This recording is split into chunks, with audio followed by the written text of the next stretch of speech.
Jadi la haula wala itu satu paket dengan a'udzubillah. Ya. Maka saya mengajak kalau mau zikir pagi sore dimulai syahadat, selain subhanallah alhamdulillah Allahu akbar la ilaha illallah tambahkan la haula wala quwwata illa billah. Itulah isi qalbu Rasulullah. Qalbu Rasulullah itu qalbu la haula wala quwwata illa billah. Karena beliau selalu di situ. Ternyata beliaulah yang memegang kunci surga. Maka di kalbunya ada sir rahasia la haula wala, ada sir subhanallah, ada sir la ilaha illallah di kalbu Nabi. Kan taman surga. Jadi taman surga hakiki ada pada diri orang yang berzikir. Lalu Rasulullah mengatakan la haula wala quwwata illa billah. Ketika seseorang, ini bukan lafaznya yang penting, makna di dalamnya. Ketika seorang mengatakan tiada daya, tiada upaya kecuali dengan bantuan Allah, maka orang ini sedang menanam saham rohani. Kalau orang itu menghayati la haula wala quwwata illa billah setiap hari, maka setiap hari dia menabung investasi, menanam investasi rohani. Jika setiap hari dia hidup dengan rasa ini, maka dialah orang paling kuat di dunia. Alamin. Az-zakir al-mazkur alladhi amarna bidhikri wa qala ya ayyuhalladhina amanu zkurullaha dhikran katsiran. Asyhadu an la ilaha illallah wa asyhadu anna Muhammadan abduhu wa rasuluh. اللهم صل على سيد الذاكرين سيدنا أحمد سيدنا محمد وعلى آله وخليفته وسلم. Baik jemaah Bapak Ibu yang bukan Allah, ini saya datangnya lebih awal. Jemaahnya masih nyangkut di jalan, masih di mujahidin ya. Kajian kita tentang investasi rohani. Apa investasi? Bisa berarti tabungan, bisa berarti simpanan berharga, dan lain sebagainya.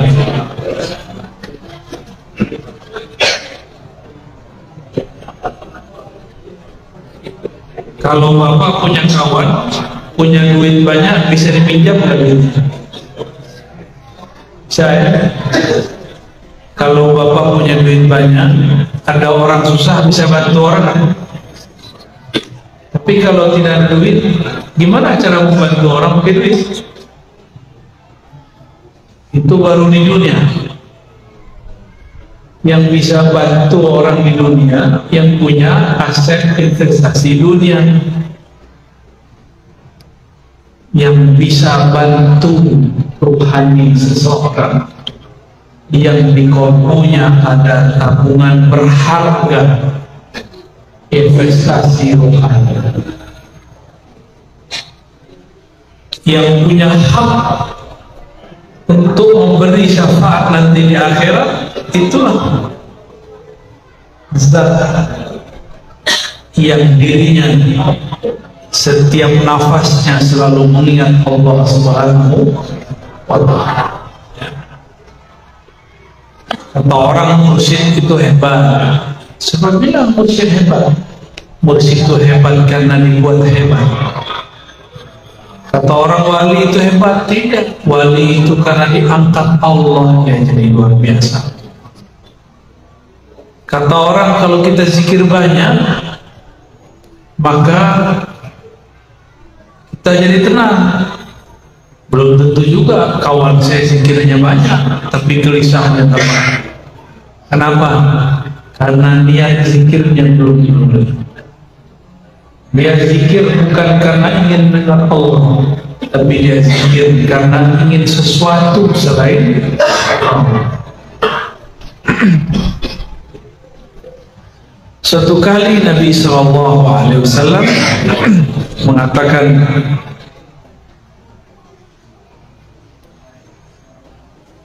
ala adullukum ala kanzin min kunuzil jannah Maukah kamu, wahai Abu Musa al-Asy'ari dan sahabat-sahabat, aku tunjukkan, aku ajarkan kans investasi surgawi. Lalu sahabat mengatakan, bala ya Rasulullah. Lalu Rasulullah mengatakan, la haula wala quwwata illa billah. Ketika seseorang, ini bukan lafaznya yang penting, makna di dalamnya.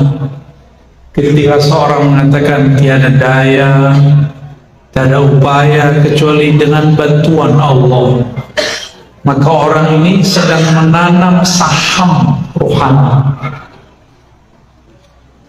Kalau orang itu menghayati la haula wala quwwata illa billah setiap hari, maka setiap hari dia menabung investasi, menanam investasi rohani. Jika setiap hari dia hidup dengan rasa ini, maka dialah orang paling kuat di dunia. Ya, kenapa ada kiai dimintain doa mustajab, kita dimintain doa nggak mustajab? Karena kiai punya investasi rohani. Kita minta bantuan ke orang kaya, yang kita minta duitnya, dia kasih duit. Kita minta obat ke dokter karena dia tahu ilmu kedokteran, dia obat kita. Kita mau hati tenang, berguru kepada ustadz yang hatinya galau, dia nggak dapat apa-apa. Mau belajar tasawuf, tapi ketemu orang anti tasawuf yang tidak mengerti tasawuf, akhirnya justru menyalah-nyalahkan. Mau belajar hadis, tapi ustadz mulutnya berhadis, isinya menyalahkan ini, mendoifkan ini, kayaknya asik di situ. Lupa bahwa ilmu hadis bukan untuk menyalah-nyalahkan. Ilmu hadis justru untuk mempermudahkan seseorang beramal. Ya, Imam Abu Ali Al-Taqqah mengatakan, zikrullah silahul muridi. Ini pernah kita sampaikan di majelis risalah al-Busyairiyah. Zikir kepada Allah itu adalah senjata murid. Marhaban. Zikrullah jadi senjata. Saya mau tanya Pak, zikirnya udah jadi senjata belum? Belum. Kalau senjata, kalau orang dulu pedang, pisau, panah. Kalau orang sekarang senjatanya apa? Atau bom. Apabila zikir kita sudah tahu tekniknya, sudah benar rangkaian-rangkaiannya, maka dia akan jadi bom. Apabila zikrullah sudah diasah, kalau zikirnya seperti pedang harus diasah.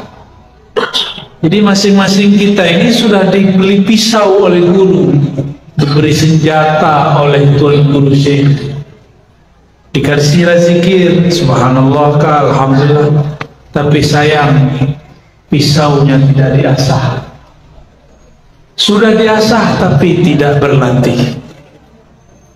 Akhirnya pisaunya tajam tapi berlatihnya tiada. Tidak ada manfaatnya. Diasah tapi salah latihan, salah konsep. Kalau pisau di tangan ahli masak jadi apa? Motong bumbu. Pisau di tangan penjagal membuat hewan-hewan halal kita makan. Tapi pisau di tangan penjahat ya. Salah pisau atau salah orang yang pakai? salah orang yang pakai. Maka jangan gagal fokus. Ilmu itu alat semua, yang salah orang yang pakai. Jika ada orang menggunakan ilmu zikir untuk kepentingan selain mengenal Allah, maka dia sedang menyelewengkan pisau tadi. Dan itu banyak. Ya. Gimana Pak? Udah punya zikir kan? Ya sangat tiap hari. Enggak ya? Makanya tumpul. Kalau lagi ada gejolak di hati, itu pisau, itu senjata gak bisa untuk melawan musuh. Kalau kita sedang bertemu musuh, nih ketemu musuh, tapi tidak punya keberanian, nggak punya senjata, ada senjata tapi tumpul, cemas nggak? Cemas. Kalau kita nggak punya senjata, nggak punya alat asahan, maka caranya ada. Maka Nabi bilang, ala adullukum ala kanzin min kunuzil jannah, maukah kamu aku tunjukkan jalan pintas? Inilah perbendaharaan ruhani, yaitu la haula wala quwwata, bukan lafaznya, maknanya berserah diri total kepada Allah. Ya, ketika seseorang menolkan dirinya, di saat itulah keberanian muncul. Di saat seseorang itu berlindung kepada Yang Maha Esa, meskipun dia nggak punya senjata, dia dilindungi oleh Yang Maha menciptakan senjata. Jadi kita ini nggak perlu jadi orang hebat, tapi dekat-dekatlah sama orang hebat. Nanti dikira hebat kan? Nggak perlu jadi penguasa, jadi teman penguasa cukup. Jadi guru penguasa, jadi kawan penguasa, jadi saudara cukup. Nanti urusan kita dimudahkan. Ya. Kalau kita nih datang ke satu kampung, di kampung itu banyak preman. Banyak preman Pak. Tapi ketua premannya sahabat kita. Itu semua preman hormat. Wih, apa? Gimana? Kita nggak punya masukan, kita nggak punya senjata, nggak apa-apa. Tapi kita punya aset. Maka ilmu mengenal itu adalah aset. Kenal Allah itu adalah senjata terbaik.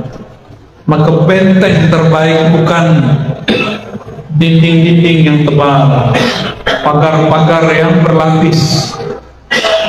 Benteng terkuat adalah kenal Allah Subhanahu wa ta'ala. Kenal dengan penguasa. Kalau cuma kenal dengan pemilik penguasa negeri, ya seorang gubernur, bupati, presiden paling cuma 5 tahun, paling lama 2 periode. Kalau kita cuma dengan berkawan dengan mereka, lalu kita memusuhi kawan kita, menindas yang lain, setelah orang ini turun kita dibenci orang. Maka kita bukanlah pembenci penguasa atau pencinta penguasa, kita biasa-biasa. Ya, jadi kita nggak dituntut benci-benci, nggak ada kewajiban benci-benci penguasa. Yang ada cuma mendoakan siapa yang mengurus negeri ini. Mau penguasanya siapa terserah. Ya, semoga Allah bimbing ulama dan ulama. Amin ya rabbal alamin.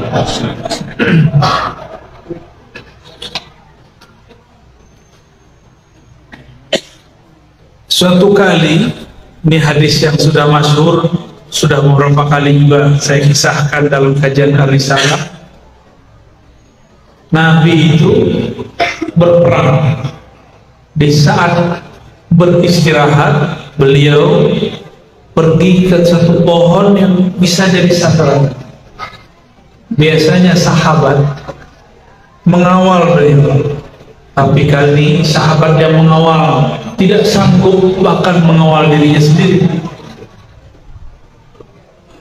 Ketiduranlah mereka semua, termasuk baginda Rasul Sallallahu Alaihi Wasallam. Hadis Sahih Bukhari. Tiba-tiba ada yang menyusup, karena itu orang tempatan. Dia menyusup, dia masuk, seorang jawara. Tombaknya dalam satu riwayat lain, pisaunya, belatinya sudah di leher Rasulullah Sallallahu Alaihi Wasallam. Ya, Rasulullah Sallallahu Alaihi Wasallam ditanya, Muhammad, siapa yang menjagamu dari pisau ini, senjata ini? Apa kata Rasulullah? Allah. Itu Rasulullah lagi nembak. Allah. Itu nembak itu, ada tekniknya. Pakai nafas. Sehingga terhentaklah itu orang. Ditanya lagi, siapa? Allah. Tambah lemas orang itu. Yang ketiga terjatuh lagi. Lemas tangannya. Karena yang menguasai satu darah yang mengalir di tubuh musuh ini, Allah. Disebut nama Allah, ternyata yang menyebut kekasih Allah. Jangankan darah di badannya, itu pisau aja nggak mau menyakiti Rasulullah Sallallahu Alaihi Wasallam. Itu kalau nama Allah, zikrullah sudah menjadi investasi. Inilah yang maksud dalam hadis, idza marartum bi riyadil jannah farta'u. Kalau kau melewati taman-taman surga, maka farta'u, apa arti farta'u? Petiklah. Jadi kalau majelis pengajian, serap ilmunya. Di majelis zikir, ikut zikir di dalamnya. Di majelis salawat, ikut bersalawat. Itulah yang disebut memetik, mengicip. Farta'u, ikutlah engkau mencicipinya. Jangan kemudian, inilah yang membuat banyak orang-orang belajar zikir, belajar tarekat, tidak paham adab. Kalau nggak tarekat dia nggak mau ikut zikir. Maka adalah di suatu pertemuan tarekoh, imamnya salah satu pengamal tarekoh yang berbeda dengan jamaah, tengkar, ribut. Di depan imamnya pengen yang apa, di belakang pengen yang apa. Itu terjadi. Padahal zikir itu seharusnya melembutkan kalbu, kok ini malah bikin ribut. Berarti orang itu baru berzikir dengan simbol, belum berzikir dengan ruhaninya. Ya, gimana? Zikirnya sudah buat berani belum? Masa zikir takut sama hantu? Ya, takut sama hantu ya? Kita ini nggak boleh sombong, tapi takut sama hantu nggak boleh. Ya? Yang jadi khalifah di muka bumi siapa? Manusia. Itu jin gak diizinkan nampak di bumi. Ngapain kita takut sama dia? Itulah waswas syaitan, yuwaswisu fi sudurin nas. Ya, maka coba lihat di depannya, Qul a'udzu birabbin nas. Katakanlah ya Muhammad, aku berlindung kepada Allah, Rabbnya manusia, penguasa manusia, Tuhan yang disembah manusia. Ta'awuz namanya. Apa arti ta'awuz? Memohon orang yang bisa berlindung, dia punya makom la haula wala quwwata illa. Jadi kalau dia tidak menolkan dirinya, dia tidak akan berlindung kepada Allah. Jadi la haula wala itu satu paket dengan a'udzu billah. Ya. Maka saya mengajak, kalau mau zikir pagi sore dimulai syahadat, selain subhanallah, alhamdulillah, Allahu akbar, la ilaha illallah, tambahkan la haula wala quwwata illa billah. Itulah isi qalbu Rasulullah. Qalbu Rasulullah itu qalbu la haula wala quwwata illa billah. Karena beliau selalu di situ, ternyata beliaulah yang memegang kunci surga. Maka di qalbunya ada sir rahasia la haula wala, ada sir subhanallah, ada sir la ilaha illallah di qalbu Nabi. Kan taman surga. Jadi taman surga hari ini ada pada diri orang yang berzikir. Inilah sebabnya kenapa ahli zikir didatangi oleh orang-orang yang haus dengan persoalan surga. Ingin berkunjung ke surga, sebelum masuk surga, kunjungilah siapa yang qalbunya sibuk mengingat yang nama orang itu ada di dalam surga, Nabi Muhammad sallallahu alaihi wasallam. Dalam Israiliyat yang dinukil oleh Imam Asyuti, tapi Asyuti mendiamkannya, berarti beliau menganggap ini makna sahih. Dedaunan surga ruasnya bertuliskan Muhammad, bertuliskanmu, tapi ini bukan huruf hijaiyah biasa, ini huruf sana, huruf surga. Huruf itu banyak, ada ribuan huruf di alam sana. Di antara huruf itu yang diturunkan ke bumi ini, yang masih berhubungan dengan alam sana, itu cuma huruf hijaiyah. Berapa huruf hijaiyah? 28 itu huruf dari sana. Makanya Allah ketika turunkan Al-Quran, ada yang diturunkan ayat-ayat di sana. Jadi ayat ada yang turun ke bumi, bumi alam ini, bumi zahir, ada yang turun ke bumi alam lain, namanya Jabarut. Alam Jabarut dan Malakut ada di Quran. Di sana tertulis Alif Lam Mim. Itu ayat dari sana Pak diturunkan. Ya? Alif Lam Ra Kaf Ha Ya Ain Shad Tha Yasin. Itu dari sana. Oleh karena itu orang Arab tidak paham, apalagi kita yang bukan Arab. Itu huruf hijaiyah yang dipakai oleh orang Arab pun tak paham. Sampai datanglah Sayyidina Ali yang mengambil ilmu langsung dari kota ilmu. Beliau menjelaskan makna itu, diturunkan kepada Sayyidina Abdullah bin Abbas. Maka Sayyidina Abbas adalah imam dari kalangan sahabat yang mengerti rahasia-rahasia, dan itu semua ada di qalbu Nabi Muhammad sallallahu alaihi wasallam. Ya. Imam Syuuti mengatakan dalam riwayat yang dia nukilkan dalam Al-Khasa'is Al-Kubra, dan perempuan-perempuan surga, bidadari-bidadari yang sangat cantik, nggak ada apa-apanya dengan kecantikan artis di Indonesia. Artis paling cantik siapa itu? Oh dia, kata dia BCL katanya. Siapa Pak artis paling cantik? Pasti yang tahun 80-an yang disebut. Ya, generasi. Ya. Siapa artis paling cantik? Itu artis Pak, disunting, ada sunting botok biar putih, kenyal, betul-betul dahsyat. Kalau kita ngelihat langsung nafsu kita laki-laki, nah kelak-lakian kita muncul. Kalau kata Bang Dodo ini, aku ingin menafkahi. Itu di surga lebih bening dari itu.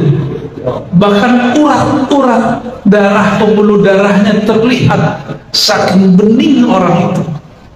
Perempuan-perempuan surga gak tahan badannya. Bahkan beberapa orang masuk surga sujud, dikira itu Tuhan. Ya. Apa kata si bidadari? Mas, aku bukan Tuhanmu, aku istrimu, kata dia. Kok kamu cantik sekali, terang sekali. Itu baru bidadari, belum ratunya bidadari. Kata Al-Imam Asyuti, urat-uratnya bertuliskan nama Muhammad. Semuanya. Kalau ada kelihatannya pembuluh darah itu kalau dibaca bertuliskan Muhammad. Saya setelah mengenal ada namanya huruf Jabarut, huruf dari alam sana, lalu ada huruf di bumi, baru saya paham maksud riwayat itu. Dulu nggak ngerti, baca kitab ini nggak ngerti maksudnya apa. Masa ada tulisan Muhammad di badan bidadari? Nggak mungkin. Tapi ternyata masuknya begitu. Ada aksara-aksara lain di alam sana. Ya, maka dikunci di dalam Al-Quran Alif Lam. Tapi dalam tafsir ditulis hanya Allah yang mengetahui.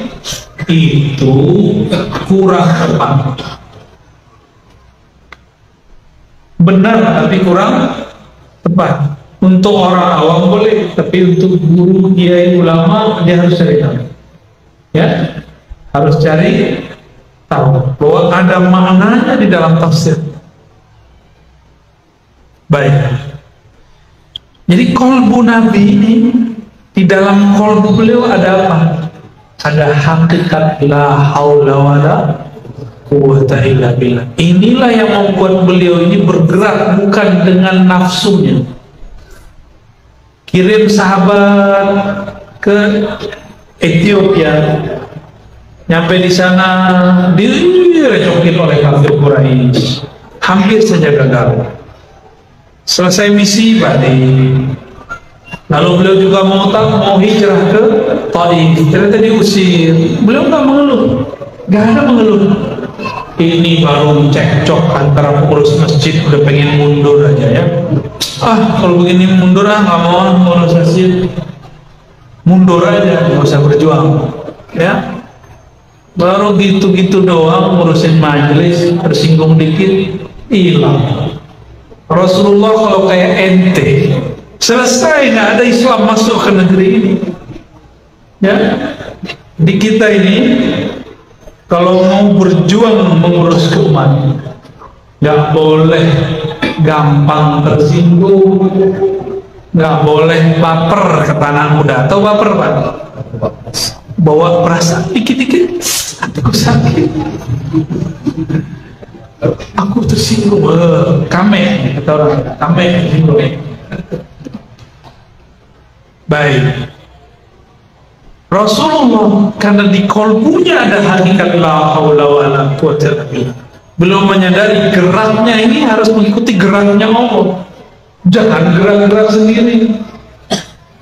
Karena kita ini bukan Rasulullah, maka lakukanlah segala sesuatu dengan meminta izin kepada Allah. Rasulullah udah kasih tahu caranya. Itu yang disebut sholat hajat, sholat istiqomah ya. Jadi mulai malam ini kalau ada kegiatan, ada acara, sholat hajat. Ada niat anak mau masukin sekolah, sholat hajat. Ada mau buka usaha, sholat hajat. Mau nikah, sholat hajat, sholat istikharah. Jadi sholat istikharah dan hajat bukan hanya mau nikah, semua apa aja. Karena orang yang begitu di kolbunya ada hakikat la haula wala quwwata, baru sholat jadi senjata. Wasta'inu bis-sabri was-shalah. Kalau minta tolong pakai dua senjata, sabar dan sholat. Itu senjata dua-duanya. Berarti Allah itu kalau ngasih senjata bukan senjata fisik, yang Allah kasih senjata rohani. Ya, suatu kali Nabi Muhammad SAW dimi'rajkan, diperjalankan naik ke langit ke-6 dan ke-7. Di langit ke-7 beliau melihat ada seorang Nabi sudah sangat tua, bersandar tapi gagah, tetap tegak, bersandar di Ka'bah tapi warnanya putih.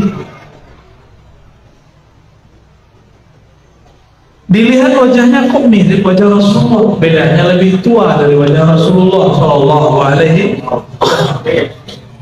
Maka beliau tahu, wah ini Nabi Ibrahim, ya, Nabi Ibrahim. Berkalam-kalamlah ruh Nabi Muhammad dengan ruh Nabi Ibrahim. Nabi Ibrahim sudah meninggal, tapi jika ruh sudah mengenal jalan kepada Allah, maka dia bisa bertemu dengan ruh yang hidup di sisi Allah. Maka berkalam-kalamlah beliau, sampailah kepada pembicaraan tentang surga. Jadi asik Pak kalau bisa ngobrol dengan alam sana itu. Ya, para wali-wali, para nabi-nabi itu mereka hidup paling enak. Tapi ujian juga paling berat. Ya, ujian perasaan sama suuzon, berburuk sangka.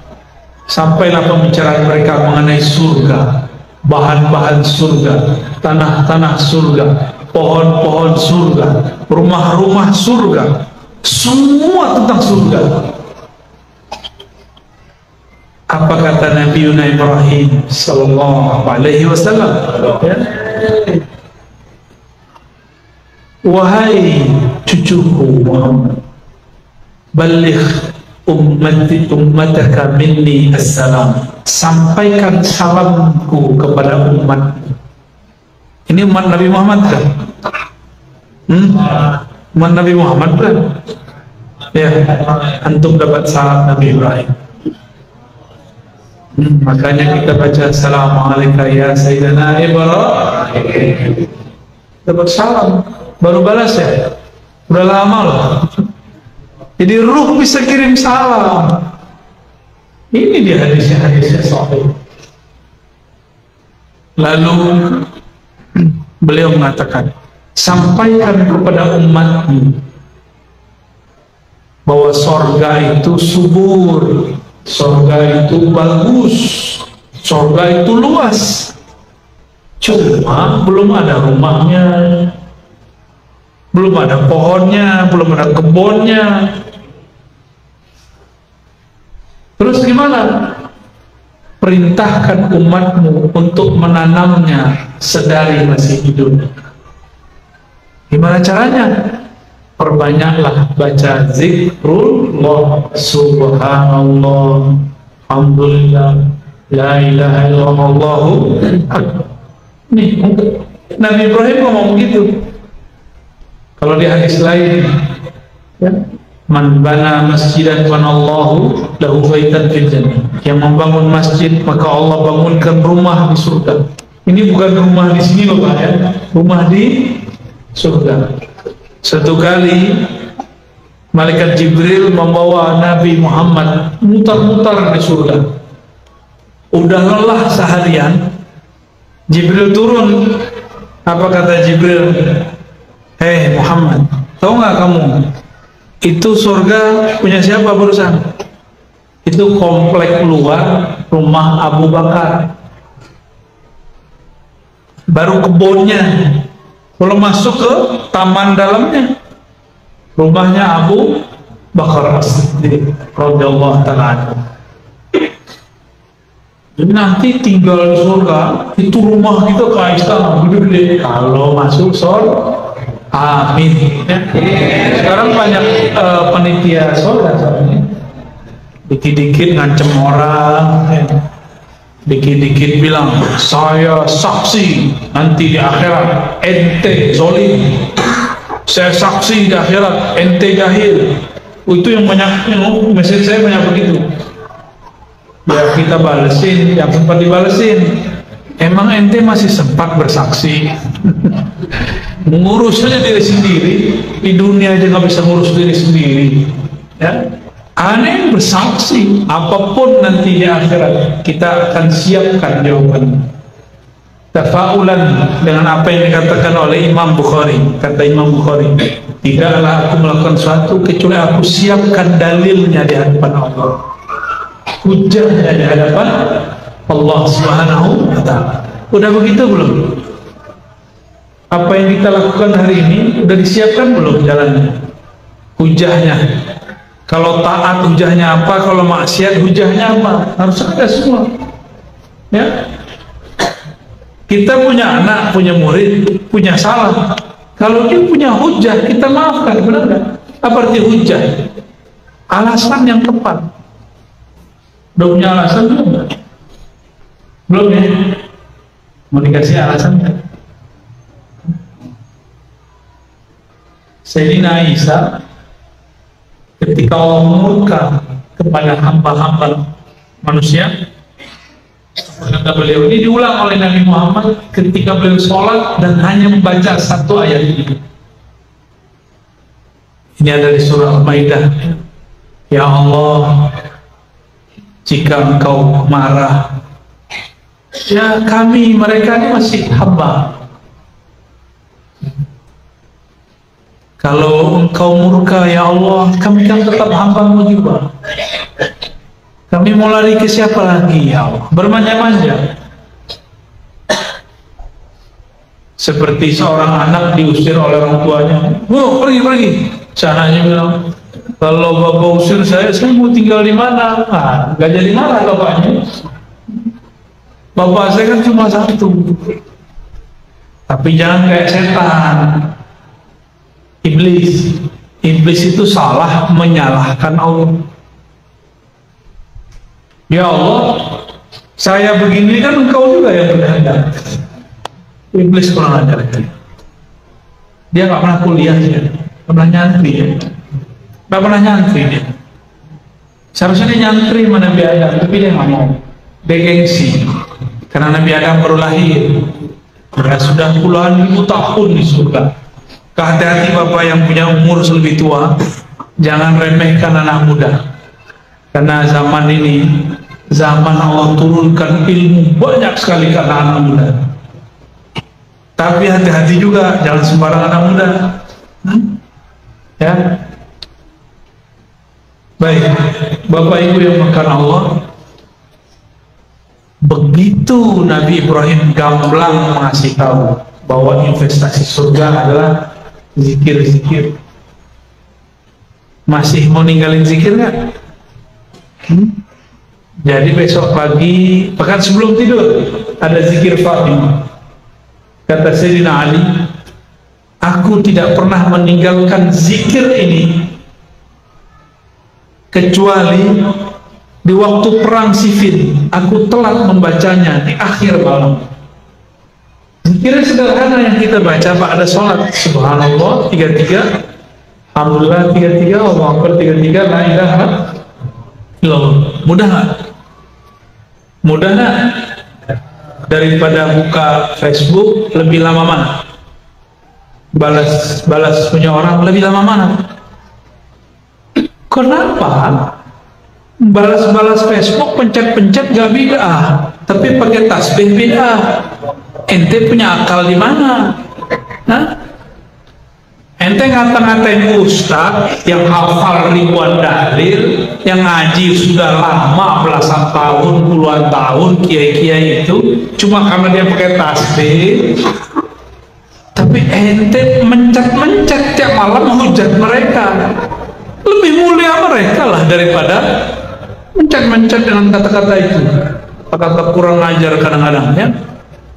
Ada yang berani ngomong ini, ittaqillah ya syekh, takut kepada Allah. Apa bedanya ente dengan khawarij yang dulu bentak Rasulullah?